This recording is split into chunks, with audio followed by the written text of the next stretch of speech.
आप बहुत बड़ी शक्ति तुम्हारा साथ देंगी। मेरे बच्चे, संसार तरस रहा है। लक्ष्मी को पाने के लिए आज मेरा संदेश पढ़ने के बाद ही तुम्हारे कदम चूम।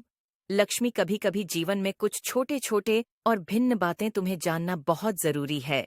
लक्ष्मी को पाने के लिए तुम थोड़ी सी गलती करते हो। उनको पाना तो सभी चाहते हैं, लेकिन बस कुछ ऐसे कार्य जिनसे लक्ष्मी तुम्हारे पास आए। दूसरा, कुछ ऐसे कार्य जो तुम्हें लक्ष्मी को जबरदस्ती अपने पास लाना पड़े।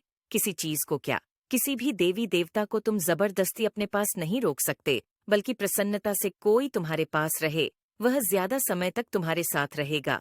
संसार में कोई भी इंसान ऐसा नहीं है जो लक्ष्मी को ना चाहता हो। जिस प्रकार मीठे को देखकर चींटियां आकर खुद ब खुद मीठे पर लग जाती हैं और उसके इर्द गिर्दे रहती हैं, यह कुछ गुण वाले इंसान के करीब लक्ष्मी खुद रहती, उसके इर्द गिर्द, और लक्ष्मी खुद उसके पीछे घूमती हैं।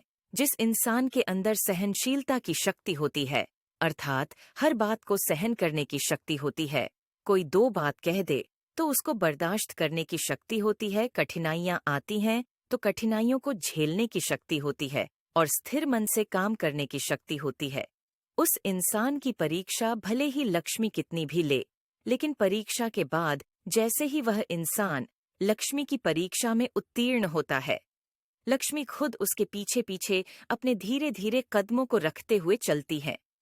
इसके साथ ही जो इंसान अपने कार्य को करने के लिए सचेत रहता और अपने काम के लिए हड्डी मेहनती और सच्चाई के पथ पर चलते हुए अपने कदमों को नहीं डगमगा है, जिसके अंदर ईमानदारी रग रग में बसी हो, जो खुद की कमाए हुए धन पर ध्यान रखता है और किसी पराये धन पर अपनी नीयत नहीं गाता, उसके धन में बरकत होती है, उसके हर काम में बरकत होती है। और जो दूसरों की धन पर अपनी नीयत डिगा है, उसके पास जो कुछ होता है वह भी चला जाता है, क्योंकि लक्ष्मी केवल उससे प्रसन्न रहती है जो ईमानदारी से अपने कर्मों को करता है न कि जो बेईमानी से उसे अर्जित करने की कोशिश करता है।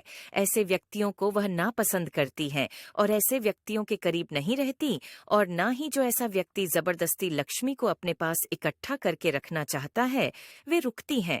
क्योंकि जिस प्रकार धन को अर्जित करने के कई सारे रास्ते होते हैं, इसी प्रकार धन खर्च होने के रास्ते होते।